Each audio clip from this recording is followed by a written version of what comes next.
Ouais, tonton pour les Billy, c'est moi.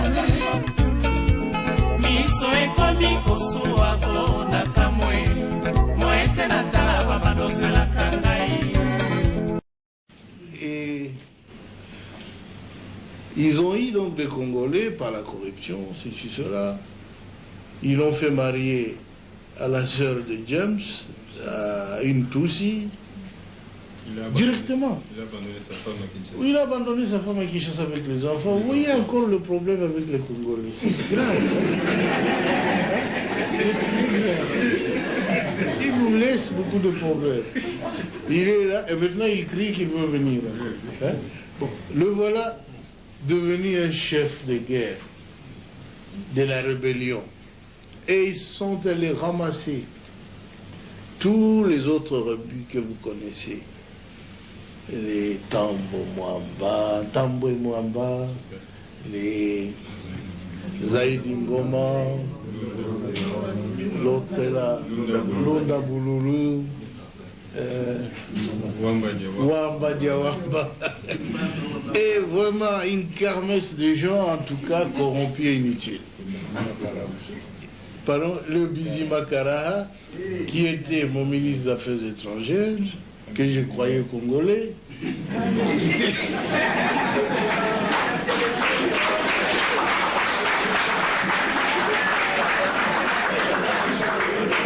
Et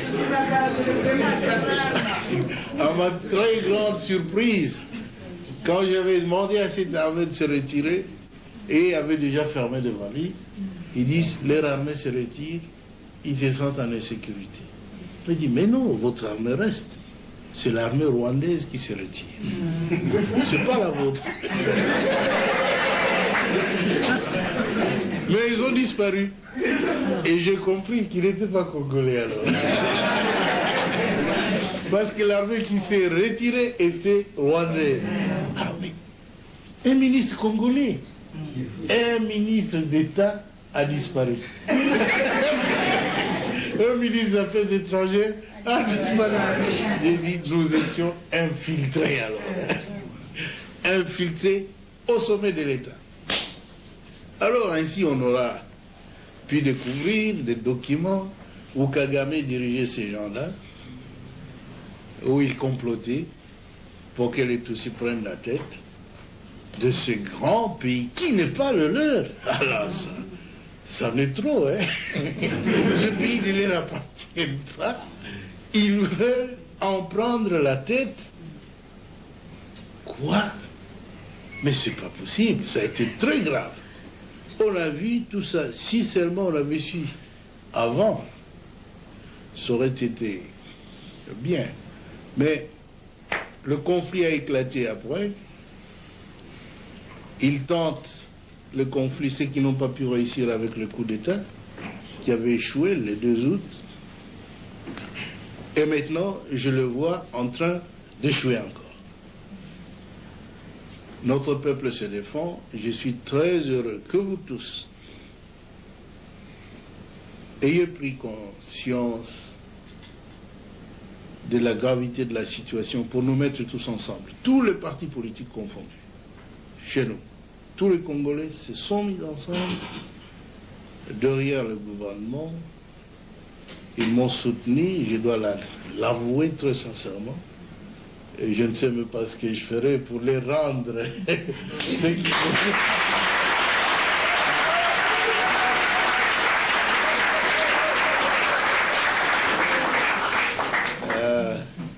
Mais ce que je dois vous assurer, c'est que je suis un soldat du peuple et je ferai mon devoir jusqu'à mon dernier jour Je veux que mon pays soit totalement libre et, en tout cas, un pays moderne qui se développe, où sur le plan social, nos villages doivent être transformés. Parce que tout le monde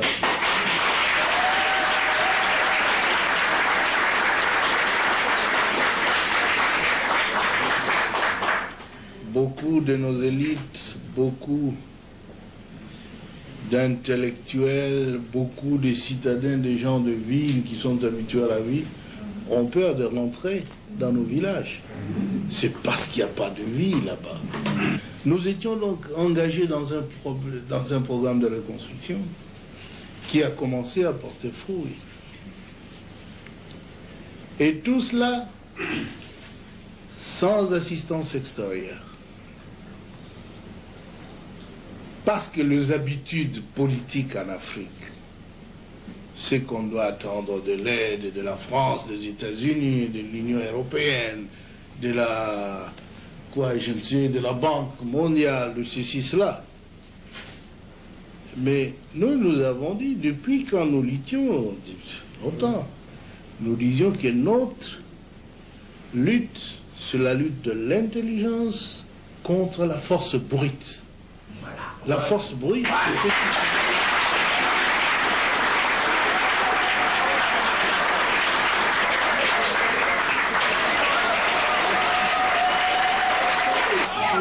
nous disions alors dans un des congrès au Maquis où il a participé en 1976 que parce que nous avons tout dans notre pays, nous ne pouvons même pas les demander de l'assistance de l'Europe. Il faut utiliser l'intelligentsia nationale pour transformer tout ce que nous avons.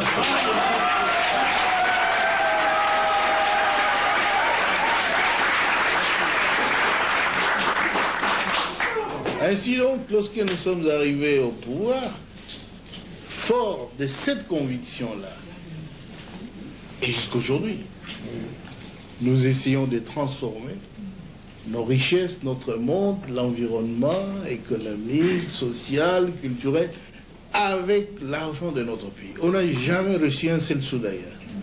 Et voilà qu'ils sont mécontents.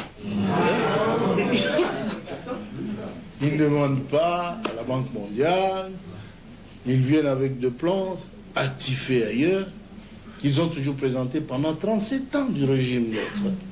Toujours le même plan. Ils sont venus avec ça. Moi j'ai dit non. Notre plan à nous, c'est nous qui souffrons. Nous connaissons de quoi nous souffrons. Alors nous allons faire un plan pour résoudre notre problème. Ils disent, où est-ce que vous aurez de l'argent? Si on peut toujours l'avoir ici. Le Congo est riche. Et nous avons fait cela. Nous avons notre plan. Il est bien. C'est un plan qui doit développer notre pays. On les a demandé. Messieurs, nous voulons aussi des autoroutes. Tous ces ambassadeurs qui étaient là, parce qu'ils étaient tellement habitués à appeler des ministres, etc., moi j'ai dit, attention, mes ministres ne sont pas des garçons de course.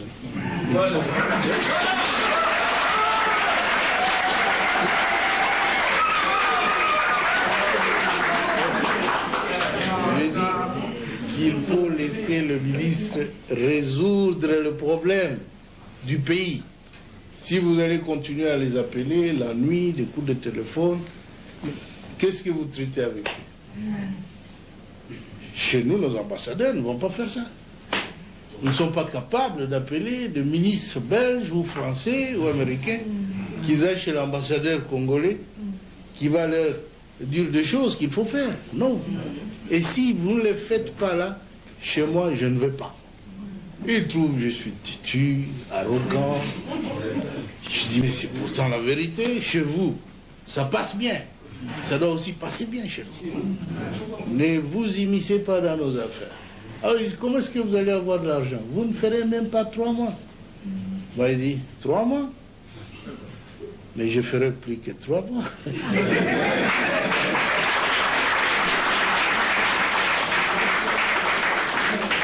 Ainsi, vous connaissez, nous avons préparé un bon plan de reconstruction du pays Ils nous ont dit qu'il faut aller les défendre à Bruxelles. C'est vrai, oui, on a envoyé une délégation à une conférence qu'ils ont appelée la conférence des amis du Congo.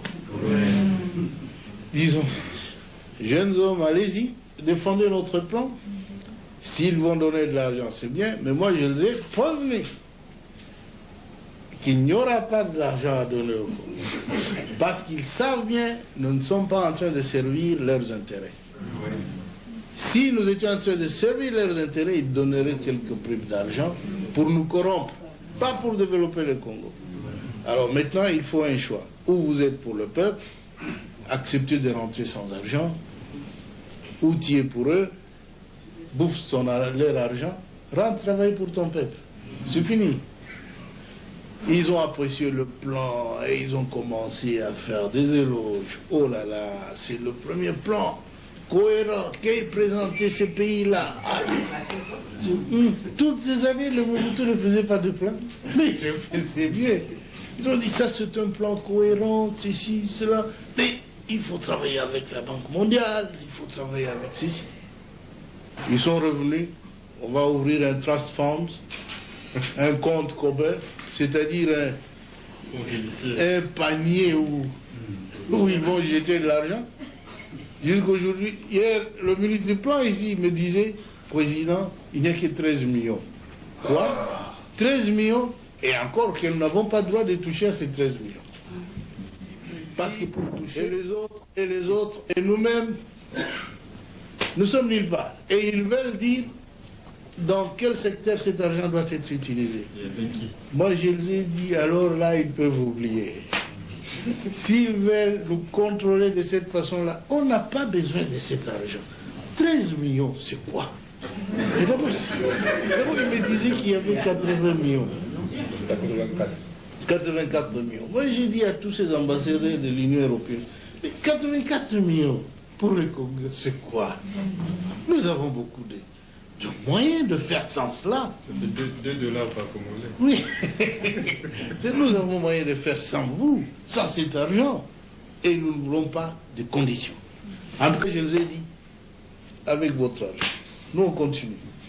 Et nous avons plus que 100 millions, plus que le panier des autres. Et encore que nous n'avons pas le droit de décider de l'utilisation de cet argent. Vous voyez, ce sont de blabla, ils se sont trop familiarisés avec l'Afrique. Ils jouent avec nous comme des gamins. Mais cette fois-ci, ils ont vu que le Congo est devenu majeur. La haine. La haine. Nous n'avons rien contre les Américains, les Européens, le ceci, le cela. Mais vous-même, vous êtes témoin, écoutez RFI et d'autres. La campagne. Quelle bassesse. Hein? Ils ne font qu'accuser le Congo. Tout ne va pas, ceci, cela, mais tout va très bien. Sinon, le peuple ne se serait pas ligué autour du gouvernement. C'est maintenant que le peuple a compris que la politique, c'est la sienne. Nous ne sommes que des exécutants fidèles. C'est tout. C'est pourquoi tout le monde au Congo tend à se mettre ensemble avec la direction du pays pour que nous puissions arriver à nos objectifs. Cette fois-ci, parce que la guerre est venue s'intercaler sur notre marche avant, nous avons une priorité d'écraser les envahisseurs. Et je vous avoue qu'ils seront écrasés. Ils le sont.